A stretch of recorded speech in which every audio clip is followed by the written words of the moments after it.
Hello my dear friends, this is Anamika Sharma. आप सभी लोगों का स्वागत है मेरे चैनल पे।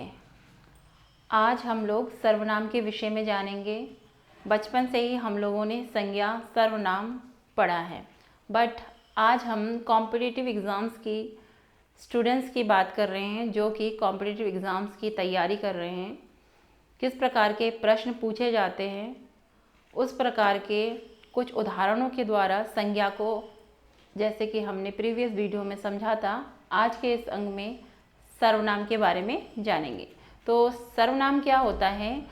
संज्ञा के स्थान पर जिन शब्दों का प्रयोग किया जाता है वह सर्वनाम कहलाता है।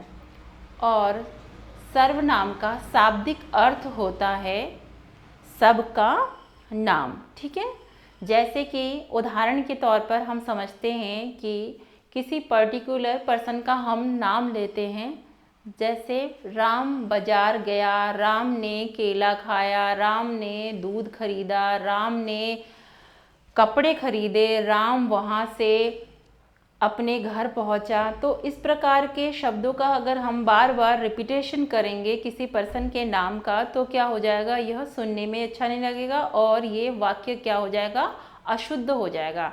तो इसके स्थान पर हम क्या प्रयोग कर सकते हैं, उसको इस प्रकार से संबोधित कर सकते हैं, जैसे कि राम बाजार गया, उसने वहाँ से केला खरीदा, उसके बाद वह दूध लेने गया और उसके बाद वह अपने घर पहुंचा। तो हमने वह, उसने इस प्रकार से क्या किया, राम को संबोधित किया और वाक्यों में भी कोई भी परिवर्तन नहीं हुआ। तो सर्वनाम इसी को कहा जाता है। आगे हम सर्वनाम को समझेंगे। सर्वनाम के छह भेद होते हैं। कौन कौन से होते हैं?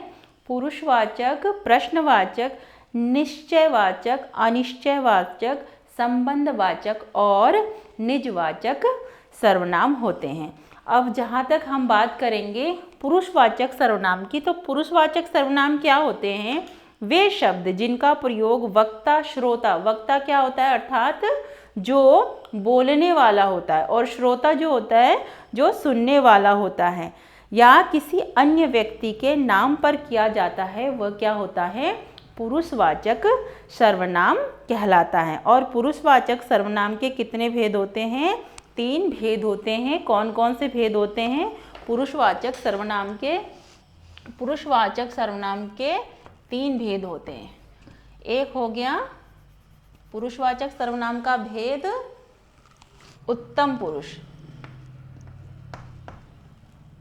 और दूसरा हो गया मध्यम पुरुष, और तीसरा अन्य पुरुष। इस प्रकार से हम पुरुषवाचक सर्वनाम को 3 भागों में विभक्त कर सकते हैं। ठीक है, पुरुषवाचक सर्वनाम में उत्तम पुरुष में क्या आएगा? जैसे हमने फर्स्ट में क्या किया, प्रयोग किया, मैं, हम,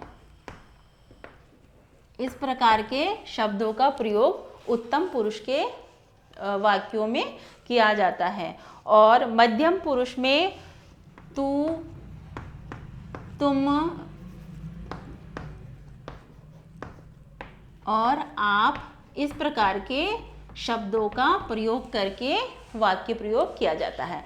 और अन्य पुरुष होता है जब हम किसी तीसरे पर्सन के बारे में बात करते हैं, जैसे कि वह, वे, वह, वे, ये, इस प्रकार के शब्दों से क्या करते हैं, संबोधित करते हैं, तो क्या हो जाता है, ये अन्य पुरुष हो जाता है।